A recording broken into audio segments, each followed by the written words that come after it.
नमस्कार. अणू स्पेशलमध्ये तुमच्या सर्वांचं स्वागत आहे. मी तुमच्यासाठी नवीन नवीन टिप्स घेऊन येते. चॅनलला सबस्क्राईब करायला विसरू नका. पावसाळ्यात इडलीचे पीठ फुलत नाही, यासाठी घ्या मग खास रेसिपी. सोप्या टिप्स. इडल्या होतील हलक्या आणि नरम. सॉफ्ट फुललेल्या इडल्या कशा बनवाव्यात?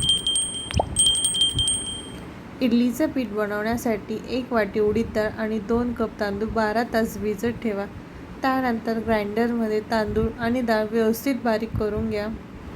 जर तुम्ही साल असलेल्या उडदाची डाळ वापरत असाल तर धुताना साल काढून मग डाळ वाटून घ्या. 2. तांदूळ आणि डाळ दोन्ही मिक्सरमध्ये एकदम जास्त बारीक न करता थोडे थोडे बारीक करून घ्या, म्हणजे टेक्स्चर चांगले राहील. दळताना कमीत पाणी घाला. यानंतर मीठ आणि बेकिंग सोडा घालून बॅटर व्यवस्थित फेटून घ्या. इडलीचे पीठ आंबवण्यासाठी 10 ते 12 तास बाजूला ठेवा.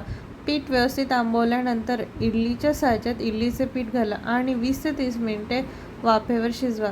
व्हिडिओ आवडल्यास लाईक करायला विसरू नका, कमेंट करायला विसरू नका. अगदी शेवटपर्यंत हा व्हिडिओ पाहायचा आहे. जास्तीत जास्त हा व्हिडिओ शेअर करा, जेणेकरून तुम्हाला नवीन माहिती आणि टिप्स अशा मिळत जातील. बाय.